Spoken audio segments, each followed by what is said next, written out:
સૌરાષ્ટ્રની એકમાત્ર સ્કૂલ જ્યાં ટ્રસ્ટી તથા સંચાલકો ડોક્ટર, એન્જિનિયર તથા શિક્ષકો છે એવી Kanabar school of science and commerce. કાર્યક્ષેત્ર ધોરણ 5 થી 10, 11-12 સાયન્સ એન્ડ કોમર્સ. દીકરાઓ અને દીકરીઓ માટેના ઉજ્જવળ ભવિષ્ય માટે વાલીઓની પહેલી પસંદગી Kanabar school of science and commerce. અહીં છે શ્રેષ્ઠ શિક્ષકો દ્વારા મર્યાદિત સંખ્યામાં વિદ્યાર્થીઓ માટે ભણતર, અલગ અલગ સાયન્સ લેબ, કોમ્પ્યુટર લેબ, દીકરાઓ તથા દીકરીઓ માટે અલગ અલગ હોસ્ટેલ સાથે શુદ્ધ સાત્વિક ભોજનની વ્યવસ્થા, ટ્રાન્સપોર્ટેશનની સુવિધા. જી તેમજ નીટની તૈયારી સ્કૂલમાં જ. તો આથી વિશેષ આપ આપના બાળક માટે શું ઈચ્છો તો આજે જ એડમિશન માટે સંપર્ક કરો. Unit 1 Kanabar school of science and commerce, ખામરોડ ચોકડી, Junagadh bypass, Junagadh. Unit 2 main post ઓફિસની પાછળ શ્યામ વિદ્યાલય, સરકારી ગોડાઉન પાસે, ગાંધીગ્રામ, જુનાગઢ. નમસ્તે વિદ્યાર્થી મિત્રો, ગઈકાલના લેક્ચરમાં આપણે લોકો રાસાયણિક સંયોગીકરણના 5 અગત્યના નિયમો, ત્યારબાદ ડાલ્ટનની પરમાણુ વિશેની અભિધારણાઓ વિશે અભ્યાસ કર્યો.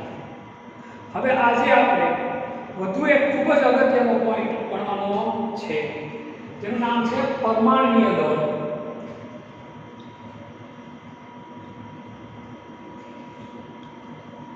પરમાણ્વીય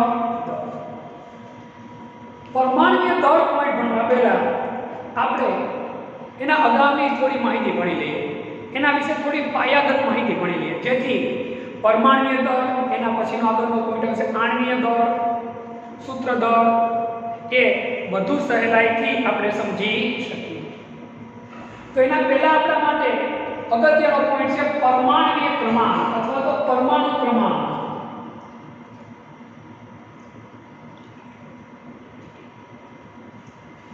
આ શબ્દથી તમે કોઈ અજાણા નથી. પરમાણુ ક્રમાંક શબ્દથી તમે કે હું કોઈ અજાણા નથી. આના વિશેની સમજ મેં તમને લોકોને શરૂઆતના લેક્ચરોમાં આપેલી હતી. એ સમજ અને આજે થોડી વધારે માહિતી આપું એટલે તમને એકદમ પરફેક્ટલી આની માહિતી આવી જાય. પરમાણુ ક્રમાંક જેની સંજ્ઞા છે Z, એને Z વડે દર્શાવવામાં. પરમાણુ ક્રમાંકની એક ચોક્કસ વ્યાખ્યા છે. પરમાણુમાં રહેલા પ્રોટોનની સંખ્યાને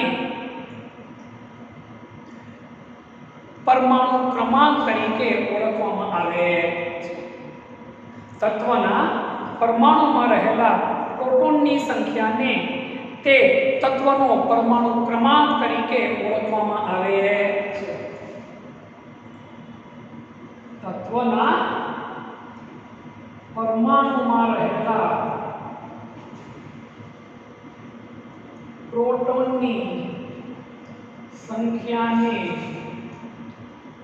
તે તત્વનો પરમાણુ ક્રમાંક કહે. તત્વના પરમાણુમાં રહેલા પ્રોટોનની સંખ્યાને તે તત્વનો પરમાણુ ક્રમાંક કહે છે. હવે મેં તમને એક વાત બીજી પણ કીધી હતી, જેટલા પ્રોટોન એટલા જ ઇલેક્ટ્રોન. જેટલા પ્રોટોન Z બરાબર P પ્લસ એટલા શું હોય? ઇલેક્ટ્રોન. પરંતુ ઇલેક્ટ્રોનની સંખ્યામાં વધઘટ કરી શકાય બહારથી ઊર્જા આપીને. બહારથી ઊર્જા આપો તો ઇલેક્ટ્રોનની સંખ્યા વધારી પણ શકાય અને ઘટાડી પણ શકાય. સોડિયમમાંથી ઇલેક્ટ્રોન દૂર કરી શકાય. 11 હોય દૂર કરો એટલે સોડિયમ આયન બની 10 થઈ જાય. એ બધું આગળ ભણશું આપણે.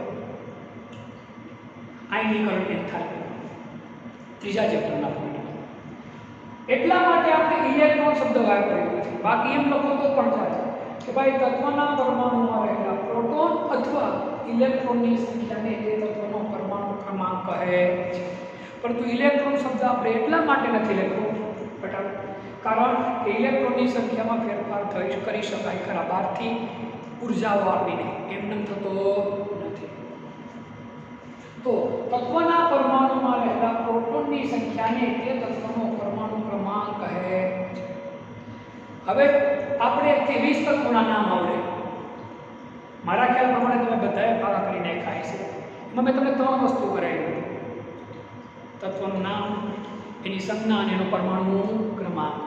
Hydrogen H1, helium He2, lithium Li3, beryllium Be4, boron B5, carbon C6, nitrogen N7, oxygen O8, fluorine F9, neon Ne10, sodium Na11, magnesium Mg12, aluminium Al13, silicon Si14, phosphorus P15, sulphur S16, chlorine Cl17, argon Ar80, potassium Ka90 અને calcium Ca20.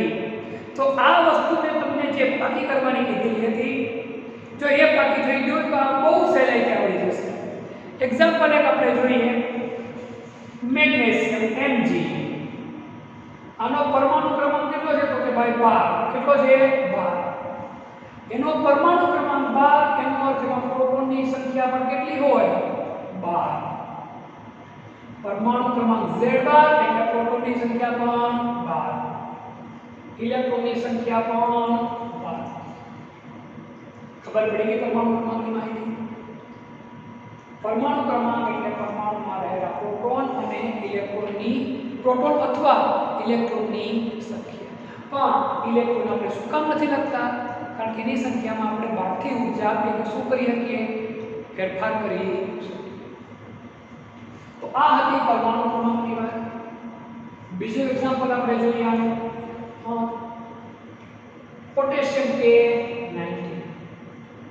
આનો પરમાણુ ક્રમાંક કેટલો છે? 19. આમાં proton કેટલા થશે? 19. અને ઇલેક્ટ્રોન પણ કેટલા થશે? તો કે 19. આ આપણને ખબર હોવી જોઈએ. ગમે તે તત્વ હોય, 80મા નંબરનું ભલે તત્વ હોય, 92મા નંબરનું ભલે તત્વ હોય, યુરેનિયમ, તેમાં 92 પ્રોટોન હોય અને 92 શું હોય? ઇલેક્ટ્રોન. એમાં કશો ફેર પડશે જ નહીં. જેટલો પરમાણુ ક્રમાંક એટલા પ્રોટોન અને એટલા ઇલેક્ટ્રોન. ઇલેક્ટ્રોનમાં તો ઊર્જા બે ફેરફાર થાય, બાકી ફેરફાર થતો નથી. એટલે આ વસ્તુ આપણને આઈડિયા હોવો જોઈએ. પરમાણુ ક્રમાંક ભણી ગયા, પરમાણુ દર ડાયરેક્ટ નથી ગણવાનો. હજી એક વધુ અગત્યનો પોઈન્ટ આપણે સમજવા છે, જેનું નામ છે સમસ્થાનિકો.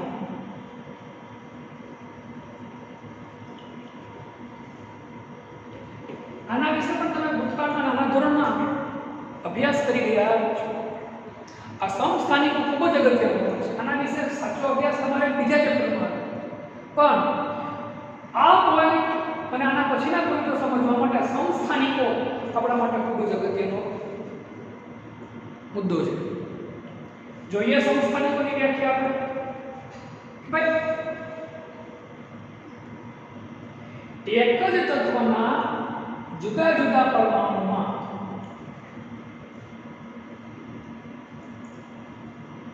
એક જ તત્વના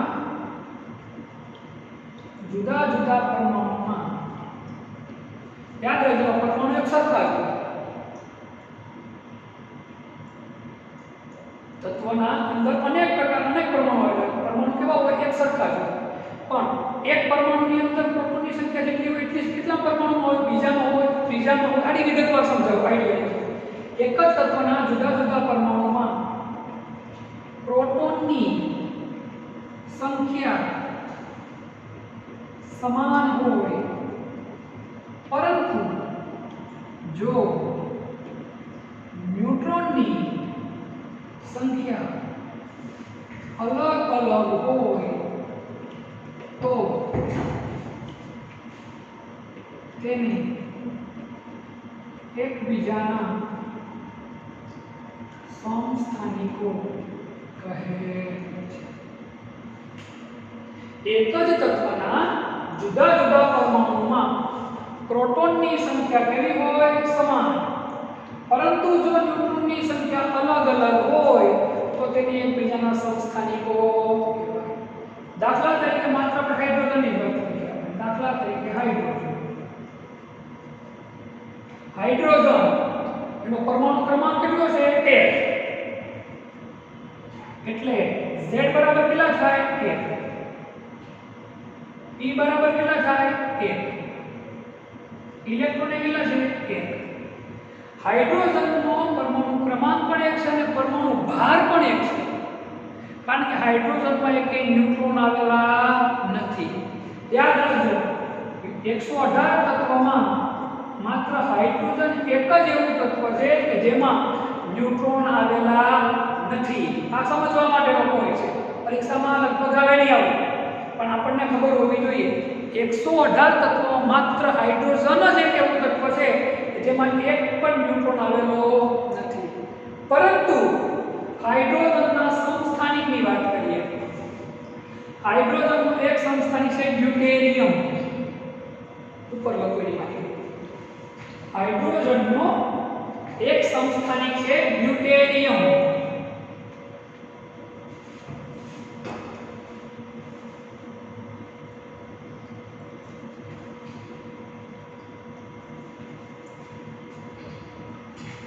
હાઇડ્રોજનનો સમસ્થાનિક ડ્યુટેરિયમ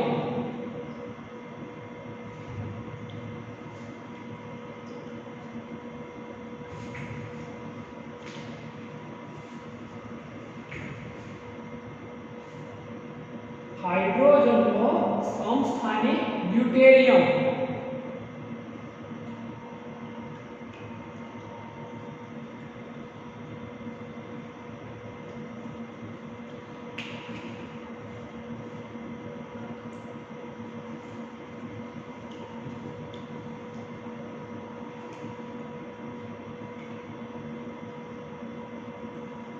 હાઇડ્રોજનનો સમસ્થાનિક ડ્યુટેરિયમ ડ્યુટેરિયમ હાઇડ્રોજનનો સમસ્થાનિક સમસ્થાનિક એટલે મેં તમને કીધું એક જ તત્વના જુદા જુદા પરમાણુમાં પ્રોટોનની સંખ્યા કેવી હોય સમાન પરંતુ ન્યુટ્રોનની સંખ્યા કેવી હોય જુદી જુદી કેવી હોય જુદી જુદી અહીંયા જો હાઇડ્રોજનનો સમસ્થાનિક ડ્યુટેરિયમ આમાં શું હોય તો ડ્યુટેરિયમનો પરમાણુ ક્રમાંક કેટલો છે 1 એમાં પ્રોટોન કેટલા આવેલા છે 1 ઇલેક્ટ્રોન કેટલા આવેલા છે 1 પરંતુ ન્યુટ્રોન પણ કેટલા આવેલા છે 1 જોજો હાઇડ્રોજનમાં ન્યુટ્રોન કેટલા છે 0 એના સમસ્થાનિક ડ્યુટેરિયમમાં ન્યુટ્રોન કેટલા છે 1 આના કારણે શું થાય એનો પરમાણુ ભાર થશે વધી જાય શું થાય વધી જાય કઈ રીતે વધે એ સમજાવો હાઇડ્રોજનનો વધુ એક સમસ્થાનિક છે ટ્રિટિયમ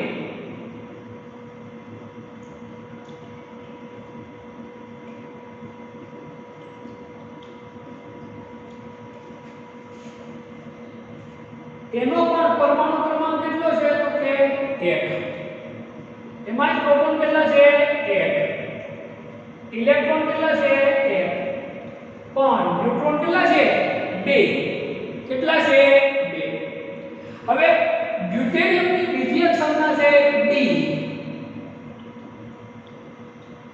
પરમાણુ ક્રમાંક નીચે લખો ટ્રિટિયમની સંજ્ઞા છે ટી પણ ન્યુટ્રોનની સંખ્યામાં ફેરફાર થવાના કારણે પરમાણુની દળમાં શું થાય ફેરફાર કઈ રીતે તો જો પરમાણુની દળની વ્યાખ્યા લખો અહીંયા આ સાદી વ્યાખ્યા પરમાણુમાં રહેલા પરમાણુની દળ તેની સંજ્ઞા છે a એની વ્યાખ્યા પરમાણુમાં રહેલા પ્રોટોન અને ન્યુટ્રોનની સંખ્યાના સરવાળાને શું કહેવાય પરમાણુય દળ તો હવે જો અહીંયા હાઇડ્રોજનનું પરમાણુય દળ કેટલો થશે 1 હાઇડ્રોજનનો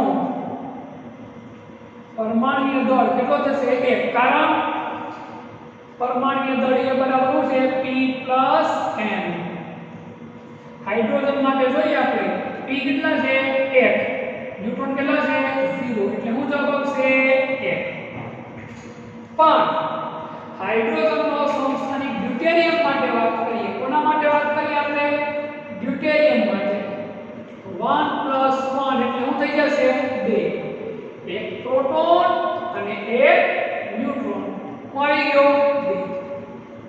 પરમાણુય દળમાં શું થઈ ગયો?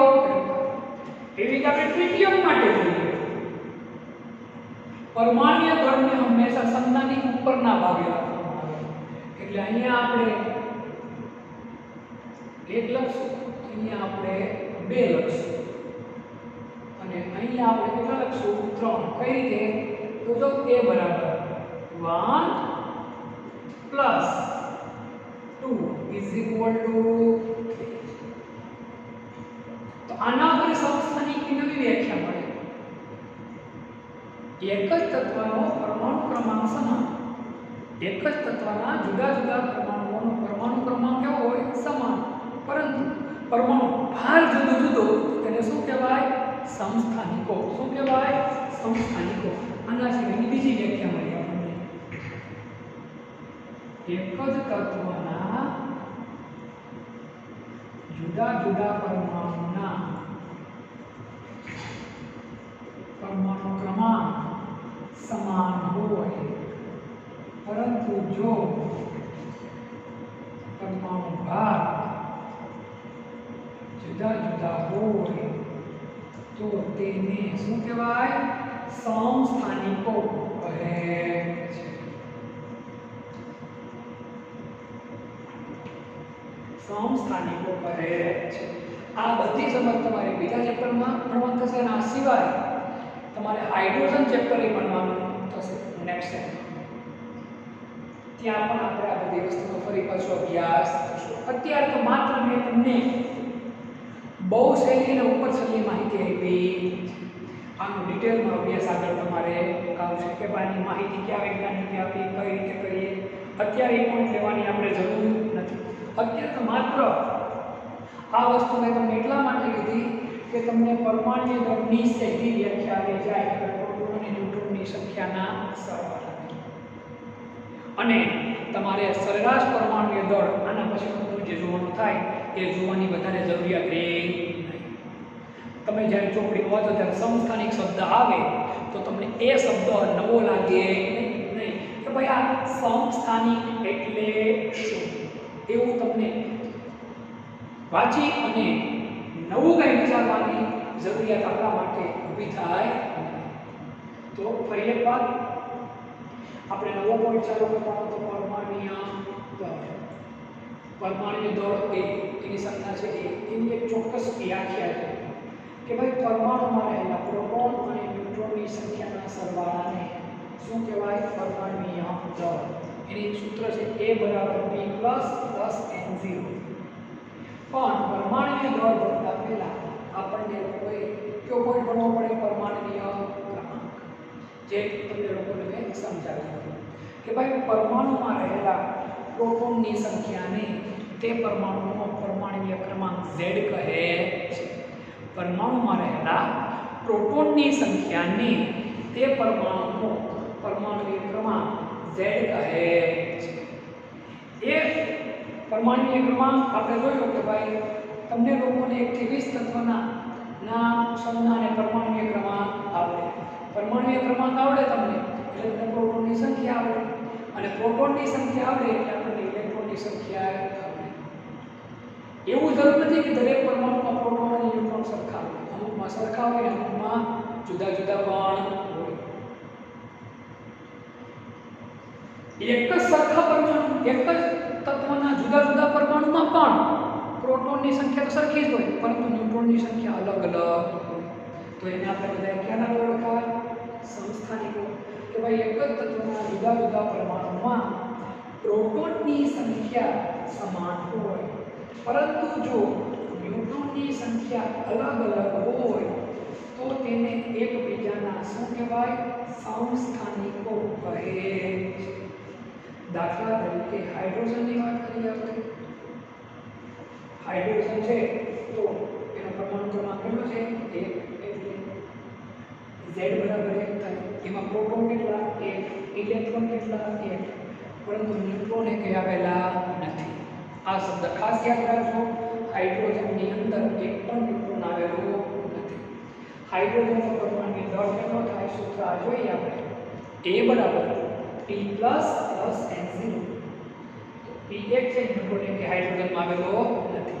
એટલે નાઇટ્રોજન પરમાણુ દળ પણ કેટલો છે? 1. પરમાણુ દળને હંમેશા પરમાણુ સંખ્યાની ઉપર લખાય. પરમાણુ ક્રમાંક હંમેશા ક્યાં લખાય? નીચે. હવે હાઇડ્રોજનના સમસ્થાનિકની વાત કરીએ. હાઇડ્રોજનનો એક સમસ્થાનિક છે ડ્યુટેરિયમ. એને H વડે પણ દર્શાવવામાં આવે. ઉપર કેટલા લખવા પડે તમારે? 2. અથવા એની સંખ્યા બીજી છે D. હવે ડ્યુટેરિયમની અંદર પરમાણુ ક્રમાંક 1 છે, એમાં પ્રોટોન 1 છે, ઇલેક્ટ્રોન 1 છે, પરંતુ ભેગા શું આવેલું છે? ન્યુટ્રોન. શું આવેલો છે? ન્યુટ્રોન. ન્યુટ્રોન પણ કેટલા આવેલા છે? તો કે 1 આવેલો. તો આનો પરમાણુ ભાર શું થશે? A બરાબર E પ્લસ H સૂત્ર મુજબ 1 વત્તા 1 એ પ્રોટોન અને 1 ન્યુટ્રોન એટલે કેટલો થાય? વધુ એક સમસ્થાનિક હાઇડ્રોજનનું નામ શું છે? ટ્રિટિયમ. એની સંખ્યા શું છે? તો કે T. એનો પરમાણુ ક્રમાંક કેટલો છે? 1. એટલે માં Z બરાબર 1 થશે, પ્રોટોન P બરાબર 1 થશે, ઇલેક્ટ્રોન E બરાબર 1 થશે. પરંતુ એમાં ન્યુટ્રોન કેટલા આવેલા છે? તો કે 2. કેટલા આવેલા છે? 2. તો A = 1 + 2 એટલે કેટલા થશે? તો કે 3. કેટલા થાય? 3. તો આનો પરમાણુ ભાર કેટલો થશે? 3. કેટલો થશે?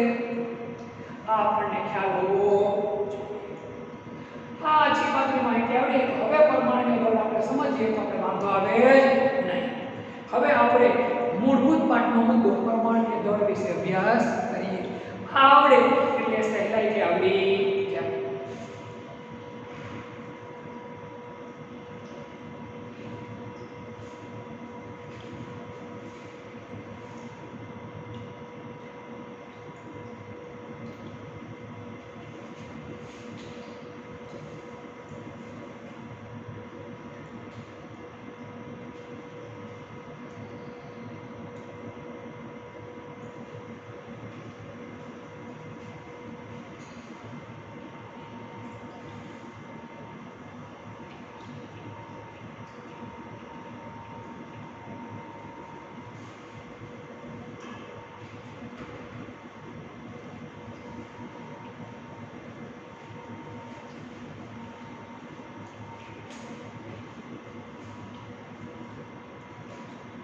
ફરી એક વખત આપણે મૂળભૂત મુદ્દાઓ પર જઈએ. પાઠના પરમાણ્વીય દળ.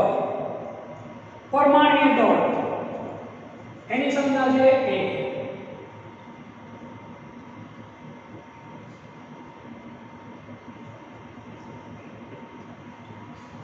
આની વ્યાખ્યા મેં તમને થોડી વાર પહેલા સમજાવી કે પરમાણુમાં રહેલા પ્રોટોન અને ન્યુટ્રોનની સંખ્યાને ના સરવાળાને શું કહેવાય? પરમાણ્વીય દળ.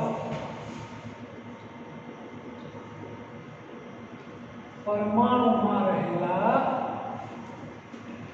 પ્રોટોન અને ન્યુટ્રોનની સંખ્યાના સરવાળાને તે પરમાણુનું શું કહેવાય? પરમાણ્વીય દળ. આનું સૂત્ર થાય A = P + N0. પરંતુ આના ઉપરથી તમે 100% સચોટ પરમાણ્વીય દળ મેળવી શકતા નથી. આ સૂત્ર ઉપરથી અને આ વ્યાખ્યા ઉપરથી 100% પરફેક્ટ પરમાણ્વીય દળ મળતું નથી. આ જૂનવાણી વ્યાખ્યા છે, પઠ્ઠે પઠ્ઠે.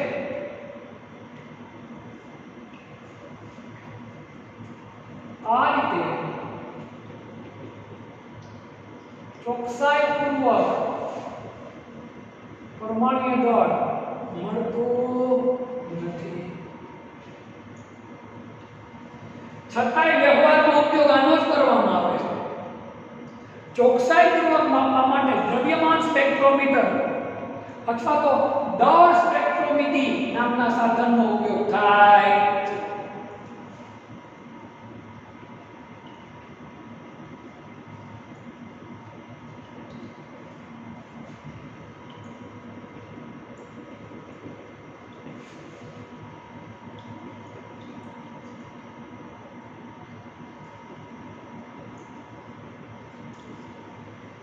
દ્રવ્યમાન સ્પેક્ટ્રોમીટર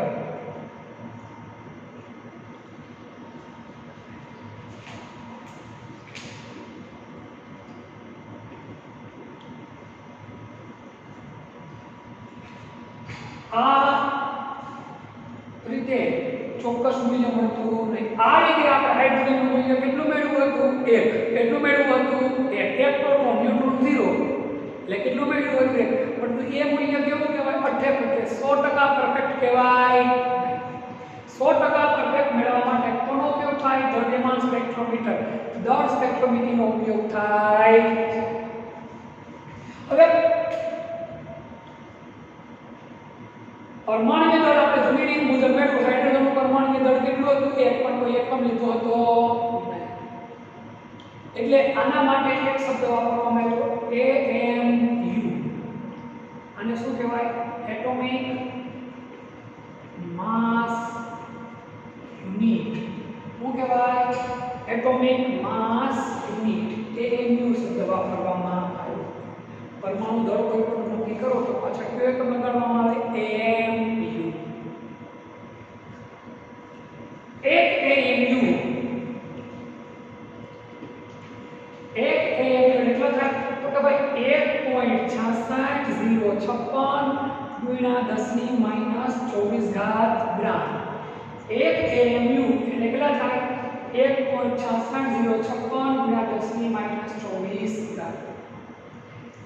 હવે એક AMU નું મૂલ્ય કઈ રીતે આવ્યું? તો એ નક્કી કરવા માટે પહેલા આપણે એની વ્યાખ્યા ભણવી પડે. કોની વ્યાખ્યા ભણવી પડે? આપણે એક AMU ની વ્યાખ્યા ભણવી પડે. અત્યારના સમયમાં જે દળ સ્પેક્ટ્રોમીટરનો ઉપયોગ થાય એમાં કાર્બનના કુલ 3 સમસ્થાનિકો છે. સમસ્થાનિકો એટલે શું મેં તમને સમજાવ્યું. કાર્બનના કુલ 3 સમસ્થાનિકો છે. કાર્બન 12,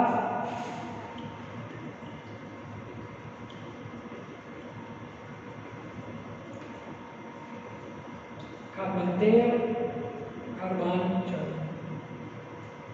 જોજો બેટા, આમાં પ્રોટોન કેટલા હોય? તો કે 6. આમાં પણ પ્રોટોન કેટલા છે? 6. આમાં ન્યુટ્રોન કેટલા થશે? તો કે 6. 6 ને 6 12. અહીંયા 13 છે. ન્યુટ્રોન કેટલા થશે? 7. અહીંયા ન્યુટ્રોન કેટલા થશે? 8. સમજાણું ના કઈ રીતે આવ્યું? તો આ સૂત્ર મુજબ એની કિંમત આપણે આપી છે, p ની કિંમત આપણે બાદ કરીએ એટલે આપણો જવાબ મળી. હવે કાર્બન 12 નો સમસ્થાનિક, આ સમસ્થાનિકનો ઉપયોગ થાય છે. કાર્બનનો સમસ્થાનિક કાર્બન 12 નો ઉપયોગ કરવામાં આવે કોનું મૂલ્ય નક્કી કરવા માટે? AMU નું. AMU કાર્બન 12 કોનો ઉપયોગ થાય? તો કે ભાઈ કાર્બન 12.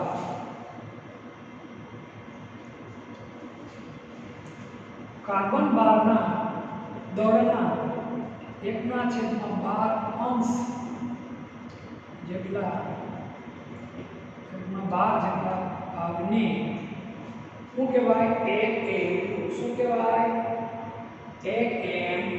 સમજો, કાર્બન 12 ના દળના 1/12 અંશ જેટલા ભાગને શું કહેવાય? એક AMU. આ એક AMU એનું મૂલ્ય કેટલું થાય? તો કે ભાઈ 1.66056 ગુણ્યા 10⁻²4. આ પદ્ધતિ કેમાં વપરાય? દળ સ્પેક્ટ્રોમીટર અથવા તો દ્રવ્યમાન સ્પેક્ટ્રોમીટર. જો કે અત્યારે તો આવું કશું કરવાની જરૂર રહેતી નથી. આ સાધનની અંદર તમે કોઈ પણ પ્રકારનો પરમાણુ હોય તમારી પાસે, એને તમે નાખો, પરમાણુનું તરત જ એનાલિસિસ કરી અને તરત જ એનો પરમાણુ ભાર કેટલો છે તરત જ આપણને કહી દે. અત્યારે આવી કોઈ ગણતરી કરવાની જરૂર નવી પદ્ધતિ મુજબ રહેતી નથી. નવી પદ્ધતિ મુજબ આમાં કોઈ પ્રકારની ગણતરી કરવાની જરૂરિયાત રહેતી નથી. વાત કરીએ આપણે હાઇડ્રોજન. કોની વાત કરીએ? હાઇડ્રોજન. હવે હાઇડ્રોજનના પરમાણુ ભાર છે આપણે એ અઠે પદ્ધતિ પર આપણે કેટલો લીધો હતો? 1. કેટલો લીધો હતો આપણે? 1. એ અઠે પણ જો આ ગણતરી મુજબ આપણે લોકો લઈએ તો હાઇડ્રોજનના પરમાણુનું દળ, કોનું દળ? તો કે ભાઈ હાઇડ્રોજનના પરમાણુનું દળ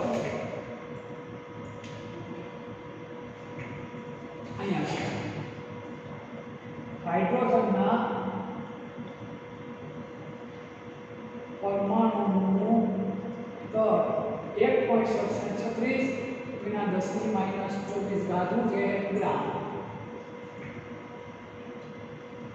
હાઇડ્રોજનના પરમાણુનું દળ કેટલું છે? 1.36 ગુણ્યા 10⁻24 ગ્રામ. હવે મગજમાં પ્રશ્ન એમ થાય, દીપક સર આ દળ કઈ રીતે આવ્યું? તો મેં તમને કીધું હતું કે પરમાણુના દળ માટે અથવા તો ભાર માટે કોણ જવાબદાર છે? પરમાણુમાં રહેલા પ્રોટોન અને ન્યુટ્રોન. હાઇડ્રોજનની અંદર એક પણ ન્યુટ્રોન આવેલો નથી, માત્ર શું આવેલો છે? પ્રોટોન. તો આ વેઇટ પ્રોટોનનું વેઇટ અને ઇલેક્ટ્રોનનું વેઇટ. ઇલેક્ટ્રોનનું વેઇટ જો અવગણવામાં આવે અતિ સૂક્ષ્મ હોય એટલે પ્રોટોનના વેઇટ જેટલું વેઇટ, એમાં નોમિનલ ફેરફાર હોય, આટલે વધારે ફેરફાર હોય નહીં. પ્રોટોનનું વેઇટ કેટલું છે, ઇલેક્ટ્રોનનું કેટલું છે, ન્યુટ્રોનનું કેટલું છે, એ નેક્સ્ટ ચેપ્ટર નંબર 2 માં ભણવાનું થશે. અત્યારે તો આપણે ખાલી આ છેલ્લાની સમજ જ લઈએ છીએ પાઠના મુદ્દા પ્રમાણે. હાઇડ્રોજનના પરમાણુનું દળ કેટલું છે? 1.37 ગુણ્યા 10⁻24 ગ્રામ. હવે ગ્રામને આપણે AMU માં ફેરવવા છે. કેમાં ફેરવવા છે? આપણે લોકોએ ભાઈ તો કે ભાઈ AMU માં ફેરવવા છે. તો તેથી હાઇડ્રોજનનું દળ AMU માટે 1.37 ગુણ્યા 10⁻24 છેદમાં AMU ની કિંમત લખી નાખો. એક AMU કેટલા થાય? 1.66056 ગુણ્યા 10⁻24. ભાગ ઉડાડો તમે એટલે તમને જવાબ આવશે 1.0078. બે આંકડા પછી મોટો આંકડો ડાયરેક્ટ લખી શકાય. 1.008 આ હાઇડ્રોજનનું પરમાણુય દળ છે. પણ મારી એક વાત યાદ રાખજો, અત્યારે પણ આપણે જે ભણીએ એમાં અઠે પદ્ધતિ વપરાય. આ પદ્ધતિ તો ખાસ કરીને દવા બનાવતા હોય ત્યારે અતિ ચોકસાઈપૂર્વક કામ કરવું ત્યારે મશીનરીઓમાં જ ઉપયોગ કરે. સ્ટડીની અંદર તમારે જે ભણવાનું થાય એમાં માત્ર ને માત્ર આ જ પદ્ધતિ વપરાય છે. 11 12 એમાં આ પોઈન્ટની ગણતરી ખાસ આવતી નથી. સીધી બેટરી ગણતરી આવે. 1.008 ને બદલે કેટલું લઈ લેવામાં આવે? 1 લઈ લેવામાં આવે. અત્યારે આ આપણે ચોક્કસ ગણતરી કરવાની છે. આગળ જે દાખલા આપણે ગણશું એમાં પોઈન્ટ પછીનો એક આંકડો હોય તો વાત જુદી છે, બાકી પોઈન્ટ પછીના 2-3 આંકડા હોય તો એને ગણતરીમાં લેવામાં આવતા નથી. ગણતરી લાંબી પડે પરંતુ બીજો કોઈ ફેરફાર કોઈ નાખી નથી એટલે એને અવગણવામાં આવશે. તો પરમાણુય દળ આપણને ખબર હોવી જોઈએ. પરીક્ષામાં હું પૂછું 2 માર્ક્સ કે પરમાણુય દળ સમજાવો તો આપણે આ રીતે લખવાનું. પરમાણુમાં રહેલા પ્રોટોન અને ન્યુટ્રોનની સંખ્યાના સરવાળાને શું કહેવાય? પરમાણુય દળ. સંજ્ઞા A. સૂત્ર શું થશે? A = P + +1. આ રીતે ચોકસાઈપૂર્વક પરમાણુય દળ મળતું નથી. ચોકસાઈપૂર્વક પરમાણુય દળ નક્કી કરવા માટે આપણે દળ સ્પેક્ટ્રોમીટર અથવા તો દ્રવ્યમાન સ્પેક્ટ્રોમીટરનો ઉપયોગ કરીએ છીએ. પરમાણુય દળ નક્કી કરવા માટેનો કોઈ એકમ હતો નહીં. પછી એક એકમ આવ્યો, કયો એકમ? AMU, એટોમિક માસ યુનિટ. એક AMU = 1.66056 ગુણ્યા 10⁻24 ગ્રામ. એક AMU ચોક્કસ વ્યાખ્યા પર છે કે ભાઈ કાર્બન ભાગના દળના 1/12 અંશ જેટલા ભાગને શું કહેવાય? એક AMU. અત્યારે AMU ને કોના વડે દર્શાવવામાં આવે? U વડે. અત્યારના સમયમાં AMU ને U જેને શું કહેવાય? અનફિલ્ડ માસ.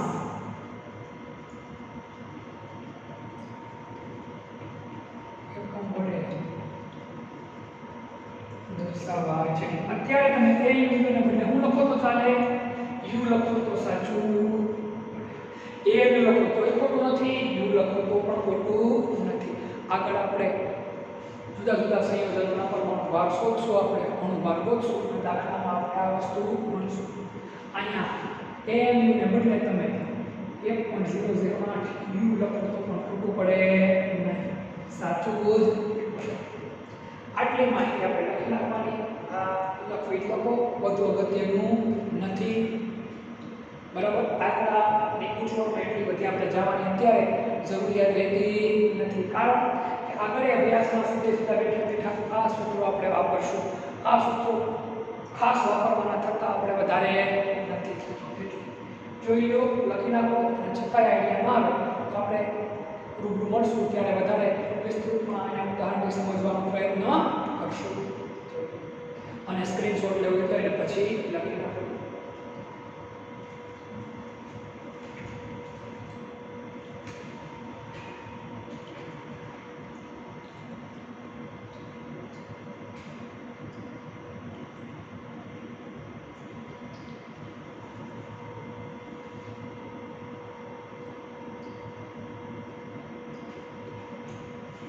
હવે પછીનો આપણો પોઈન્ટ છે સરેરાશ પરિમાણીય દળ.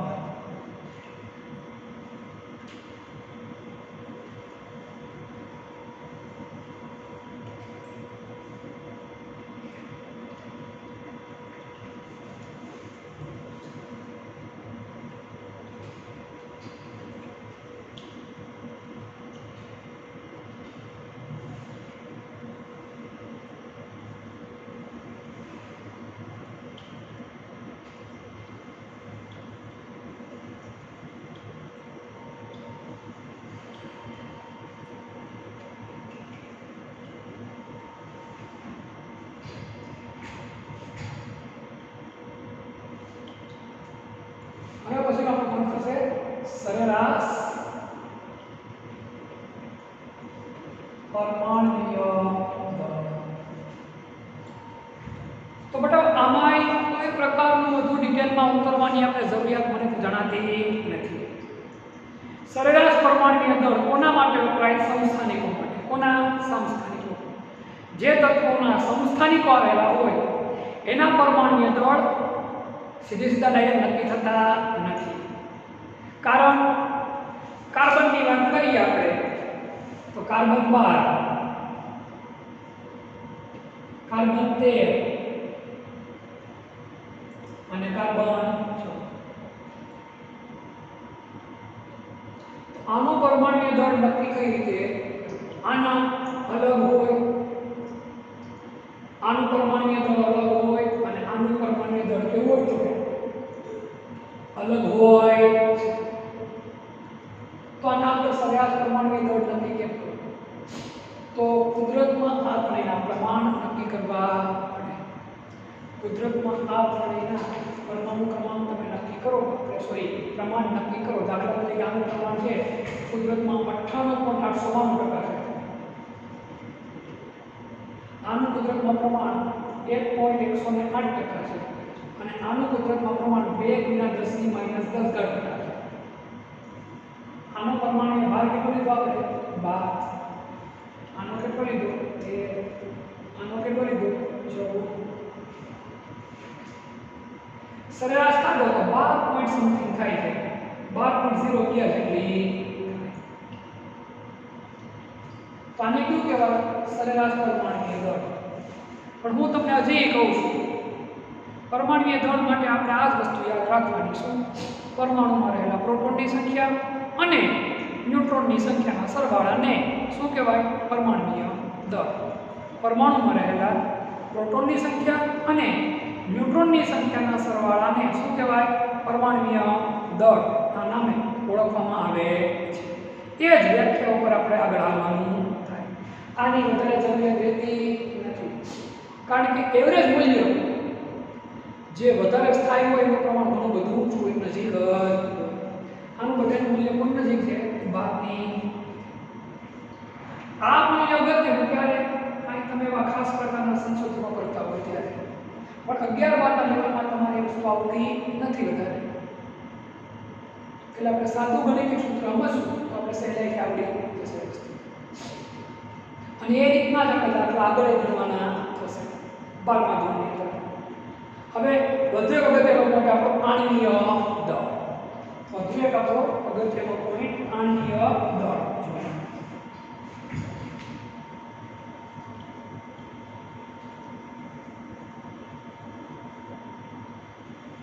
પરમાણ્વીય દળ, સરેરાશ પરમાણ્વીય દળ વિશે હાઇડ્રોજનમાં પણ એવો જ થાય છે. હાઇડ્રોજનના 3 સમસ્થાનિક હતા. Hydrogen, deuterium, tritium. આનું પરમાણુ દળ 1, આનું 2, આનું 3. પણ હાઇડ્રોજનનું લેવામાં કેટલો આવે? 1.008.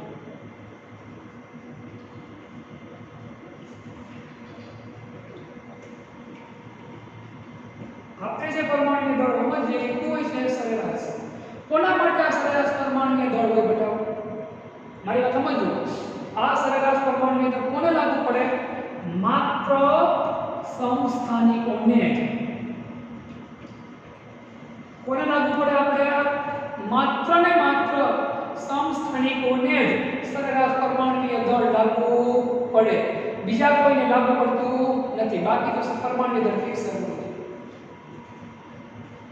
આ સરેરાશ પરમાણુ દળ લેવા પાછળનું કારણ એ છે કે જેમ તમે આગળ જશો ને અભ્યાસમાં, આગળ એટલે 20 કરતા વધુ તત્વો, એમાં તમે 80 થી વધુ તત્વો ઉપર વયા જશો, જ્યાં રેડિયોએક્ટિવ તત્વો આવશે તો એના સમસ્થાનિકો ઘણા બધા વધારે હોય. ત્યાં ન્યુટ્રોનની સંખ્યામાં બહુ મોટા પાયે ફેરફાર આવે. ન્યુટ્રોનની સંખ્યામાં બહુ મોટા પાયે ફેરફાર થાય. એટલે ત્યાં તમને સરેરાશ પરમાણુ દળ વધારે ઉપયોગી થાય. પણ એનો અભ્યાસ 11-12 લેવલે વધારે પડતો થતો નથી. એટલે આપણે આની માહિતી અહીંયા અટકાવીએ. હવે વધુ એક ખૂબ જ અગત્યનો પોઈન્ટ છે આપણો આણ્વીય દળ. હવે પછીનો જે આપણો પોઈન્ટ ચાલુ થાય છે એ પોઈન્ટનું નામ છે આપણું આણ્વીય દળ. તો આણ્વીય દળ જેને આપણે અગાઉના ધોરણમાં ઊભા તરીકે પણ ઓળખતા.